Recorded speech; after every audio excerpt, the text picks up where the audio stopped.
And salamat po sa ating Diyos sa buhay.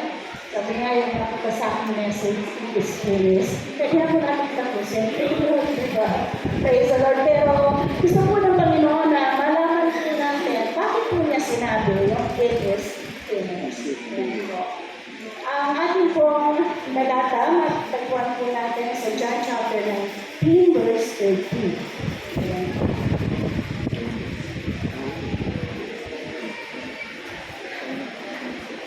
John chapter 19, verse 30. Alam niyo po, kami na halos lahat po, mula sa simula, kami na umaga hanggang ngayon, yung pong message, sabi ko, pwede na, tapos na yung message dahil narinig ko na lahat, yung mga dapat, yung alam ko yung sasabihin ko, nasabi na po lahat. Ayan. Kaya po, yan po, sa John 19:30, pwede po natin basahin sabay-sabay. Yan po, 1, 2, ready, read. Pagkatanggap ni Jesus ng alak, sinabi niya, naganap na. Iliyuko niya ang kanyang ulo at nalagot ang kanyang hininga. Tayo po ay silang mananangin. Our Father in heaven, thank you very much, Lord, today. Maraming salamat po, Panginoon, sa araw na to na ginawa mo. Alam po namin, Panginoon, na merong purpose why we are here. And Lord, I need your help. I know, Lord God, apart from you, I can do nothing. And I acknowledge you, Holy Spirit, our great teacher. All of us, tinuturuan mo po kami. Opo, Panginoon, sa bawat salitang narinig po namin, Lord, may tinuturo ka sa amin. And God, maging malinaw po sa amin yung mga salita na binibitawan po dito o sinasabi po dito, ipinapangaral. Lord, hindi lang ito namin ito basta narinig. Sabi nga po, we are doers of the word and not hearers only. And thank you, Father God. Marami na kami salita mo na narinig po namin. But still, marami po na hindi nakikita yung purpose kung bakit mo sila pinili at tinawag sa karamihan. And thank you, Father God. Sa iyo po namin pinitiwala ang lahat.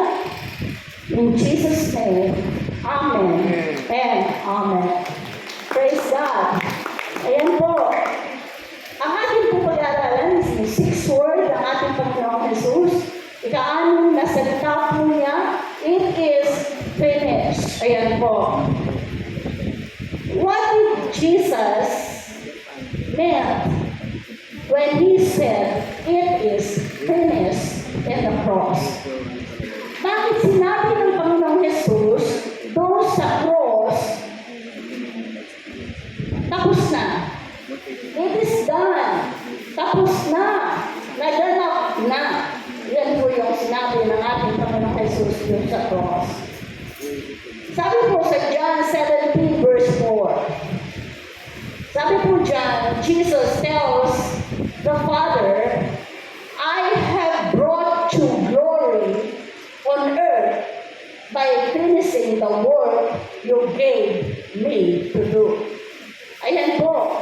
Ang sinasabi ng Panginoon sa Tagalog, inihalag ko dito sa lupa ang iyong kaluwalhatian.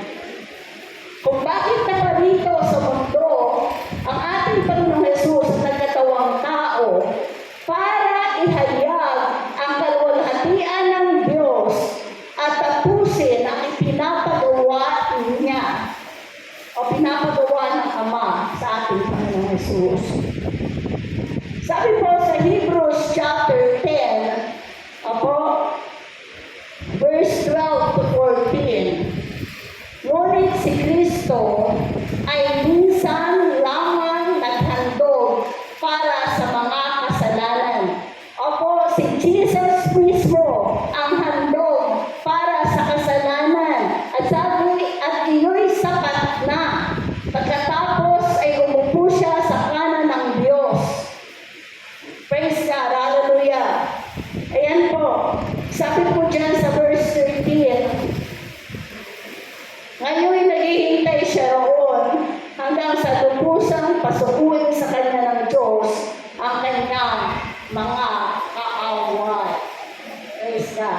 Ayan po.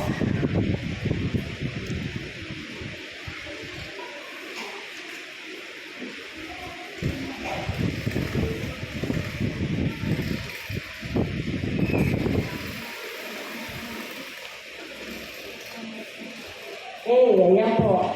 Glory to God. Sabi po, sa verse 14, sa makatuwid, sa pamamagitan lamang ng isang paghahandog ay kanyang ginawang ganap magpakailanman ang mga nililinis ng Diyos.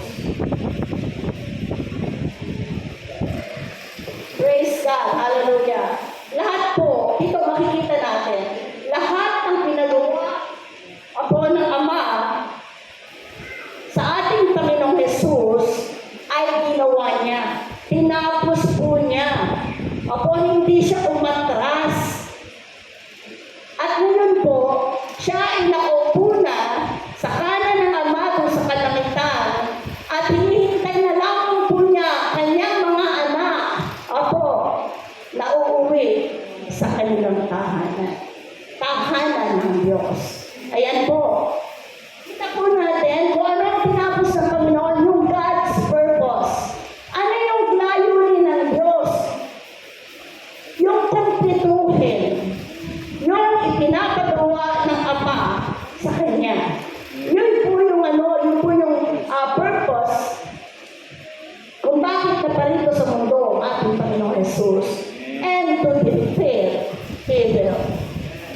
Alam niyo po, maraming mga mananampalataya. Tingnan niyo po ang Panginoong Jesus.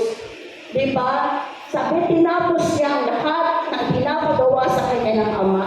At isa doon, sabi, para pasukuin o para yung kapangyarihan ng kadiliman. O, alam naman po natin na ang kalaban po ng Panginoong Jesus ay ang kamatayan at ang diablo. At tayong lahat meron pong kaaway. Baka tandaan po natin, ang kaaway natin ay hindi basta-basta. Opo, kaya nga maraming mananampalataya ang sumusuko. Pero nakita natin ang ating Panginoong Jesus, nung may ginagawa sa kanyang Ama, meron siyang misyon dito sa mundo. Kaya siya nagkatawang tao. Si Jesus ay Diyos na nagkatawang tao.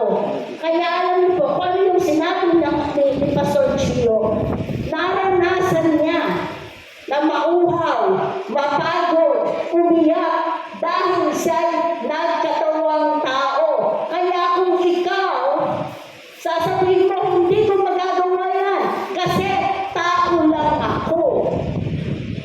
Ipinakita na ni Jesus, kaya siya nagkatawang tao upang makita natin lahat at mapagtagumpayan natin katulad na yung ipinapagawa sa atin ng ating Diyos na buhay. Praise God! Ayan po, to defeat evil.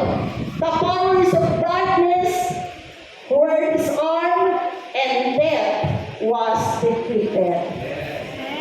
Alam niyo po kung ano ang Greek word na it is finished? Tetelestai. Tetelestai come from the Greek root word of telo, meaning to bring to an end. Apo, to finish or complete. Ano ba yung tinapos ng Diyos doon sa cross? Ano ba yung ginawa ni Jesus doon sa cross to fulfill the scripture? Ito ba yung binasa kanina ni Pastor Gio? Ako sa John chapter 19 verse 28. Ako sabi dyan, tinapos, tinulfill yung scripture. Alam niyo po ba kung ano tinapos ng ating Panginoong Jesus? The Messianic prophecy. Opo, merong hula, merong prophecy sa ating Panginoong Jesus. Diba sa Isaiah papanganak ang isang batang lalaki at sa Isaiah din sinabi na meron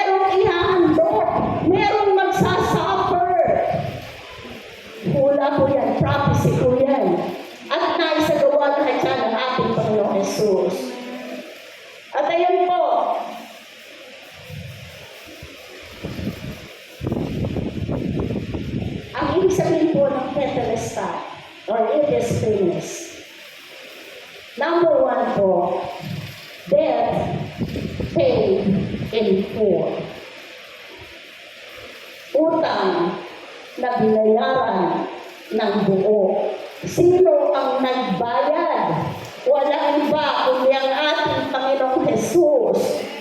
At ang bayad na yon para sa ating kasalanan, payment for sin.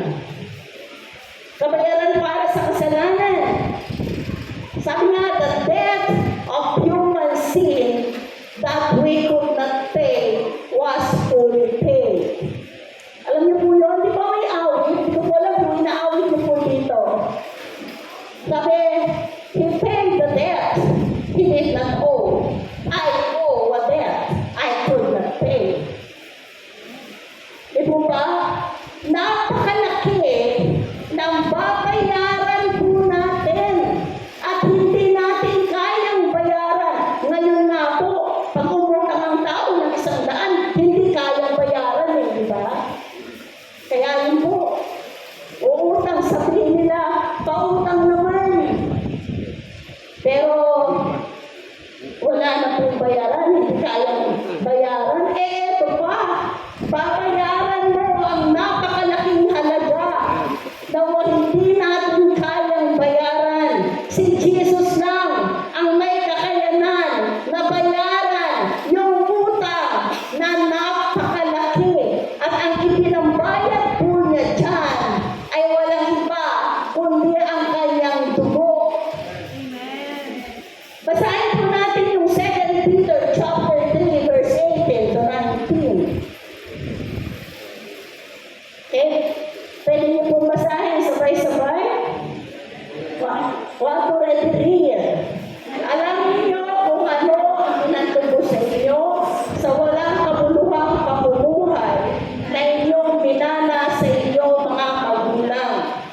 Tinubos kayo hindi sa pamamagitan ng mga bagay na nasisira tulad ng ginto at ilak, kundi